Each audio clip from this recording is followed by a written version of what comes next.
Last night, Halo Studios announced a brand new weapon coming to Halo Infinite, this being the Fuel Rod Spnkr. This weapon is a weird hybrid of sorts, mixing elements of both the Fuel Rod cannon and the Spnkr. The reception to this new weapon from the community has been mixed, to say the least, so in today's video I want to take a look at the discourse surrounding this sandbox edition, as well as providing my own thoughts. So anyways, without wasting any more of your time, let's jump straight in. So what is the Fuel Rod Spnkr? Well, to summarise, it is essentially the Fuel Rod cannon, more akin to its Halo 5 variation if anything. The Banished have basically reverse engineered the Spnkr to hold Fuel Rod rounds, creating a brand new weapon from it. The gun holds up to 6 shots, which do retain the gradual fall-off property of the fuel rod, while also still retaining that big, beautiful green explosion. The only thing that it's really missing is the overall bounciness, which initially was only there so that grunts didn't blow themselves up, but it is definitely a standout property of the original fuel rod and something that will likely be sorely missed from this variation. However, looking at this new edition, you'll notice it looks much less like the fuel rod and more so retains the same visual appearance as the Spnkr. During the community livestream, Halo Studios did, of course, basically confirm there is a much smaller team working on Infinite right now, while the majority of the dev force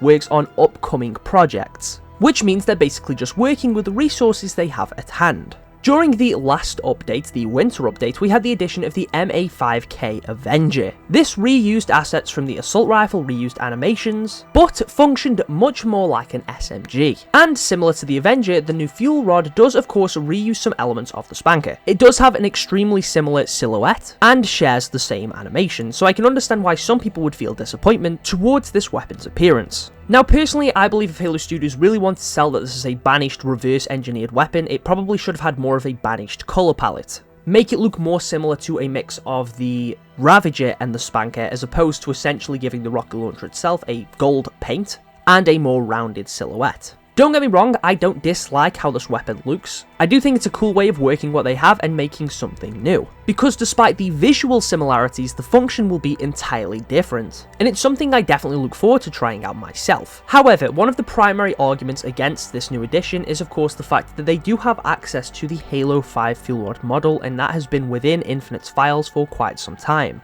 I would have absolutely preferred them to have used the Halo 5 model or to have made a brand new fuel rod. However, in regards to making a new one, they of course just do not have the manpower to be creating something like that right now. I'm assuming there is a very minuscule amount of animators left working on Infinite, and if there is any, they are likely refining the mutilator for that release in summer. As for the Halo 5 one, I don't really understand why they didn't just use that model instead. Maybe it just stems from some of the animations not necessarily fitting in within Halo Infinite, but I'm sure there is probably some reason as to why they would make a new model instead of reusing an old one. Realistically, creating a new variation of the Spnkr that isn't just a reskin, but rather a remodel and retooling would be more effort than just using something they had already made. So I am curious what the thought process was there. I have seen a lot of people try to claim that it's laziness, and honestly I could not disagree more. It would technically be more lazy to just reuse the Halo 5 variation than it would be to create this new model that they've created for the Fuel Rod Spnkr. But despite that, regardless of what the weapon's appearance would have been, the function would still be exactly the same. Had they used the Halo 5 variation, had they used some other variation, or the one that they're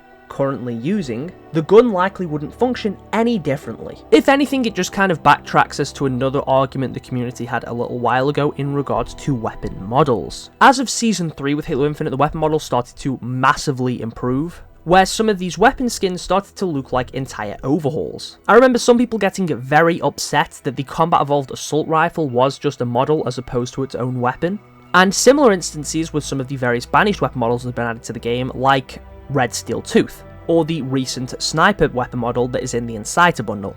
And there was of course also arguments that the Stanchion model should have been its own gun as opposed to a sniper model. So if anything, my initial reaction was that 343 sort of took some of this feedback and started to convert some things that probably were initially planned to just be weapon skins and turn them into their own thing. Because again, looking back at something like the Combat Evolved AR, a lot of people were disappointed that it was just a skin instead of its own weapon, even though realistically, if it was its own gun, it wouldn't be all that different from the assault rifle we already have in-game. And I know damn well if this had been announced as a model instead of its own edition, people would have been equally, if not more, upset. During one of the operation passes, we had the Smash and Grab Spnkr, which is a skin that much more resembled the plasma launcher, and I remember a lot of people were getting pretty upset over that too, saying that it should have been its own addition to the sandbox and not just a skin. Yet fast forward a couple months later, and here we are with people getting upset over this new fuel rod. Of course, there is a bit of a difference when it comes to legacy weapons, as I do believe there's a bit more of an expectation there. A lot of people don't necessarily want to see this weapon hybrid, they want to see the classic weapon that they all know and love, which is completely fair. And as I've already mentioned, I would have much preferred this to have retained the original Spnkr appearance. But again, from a gameplay perspective, the weapon is going to function almost exactly how you would expect it to. Though it may look like a reskinned rocket launcher, it will play much more akin to the fuel rod cannon. So in general, I can definitely see both sides of the argument. I can fully understand why some people would be disappointed with this addition. Personally, considering there was expectations that this would just be a weapon skin, I am glad that it's its own thing, akin to the MA5K, as opposed to just being a cosmetic piece. But regardless of whether or not you do dislike or like this addition, as a whole, I would argue both this and the MA5K do mark a positive change for Infinite's live service going forward. One thing the player base had yearned for quite a while was of course new sandbox additions, and other than the bandits alongside a couple of equipment pieces, we really didn't have anything up until that last winter update. But now with the spring update we're getting this, and with the summer update it's already been confirmed we're getting the Mutilator, which is the banished double barrel shotgun with the gravity hammer strapped to the front. Which, although we can only base off the current early version that you can mess around with in the right custom games, is already shaping up to be a fun addition, and something that I know a lot of players are looking forward to. I would wager this will likely be the final completely new from the ground up sandbox edition. I would love to be able to sit here and tell you that the Falcon will likely come an update after that, but leakers have been speculating the Falcon's going to release in the next update about 7 updates ago, so the Falcon overall is something I'm going to refrain from talking about. But past that, I doubt the Mutilator will be the final content update for Infinite. The next Halo game is probably still a couple years away at best. It's an absolute minimum, maybe it'll release next year, and I can definitely see Infinite still getting updates until then, just like MCC was still getting updates even after Infinite's launch. And if Halo Studios are going to continue what they've done with the Avenger and with the new Fuel Rod Spnkr, it seems like we could be getting a new sandbox edition with every single content update. Yes, these weapons will likely share a similar silhouette and the same animations as whatever weapon they're initially based on, but as long as they have a somewhat unique gameplay function, then I'm completely okay with it. My only real request in this regard would be that they get their own weapon variants, like with the Ravager Rebound or the Longshot AR, just something else to be able to use in Super Fiesta and Super Husky Raid, and of course in Forge and Customs. Having a variation of the MA5K that has double the mag capacity, a slower rate of fire but explosive rounds would be awesome, and I could definitely see them giving us a variation of the Fuel Rod that's more akin to the Pool of Radiance from Halo 5. Where upon impact it could leave a pool of fire akin to the Ravager charge shot. Anyways, I believe overall that kind of covers everything I want to talk about today.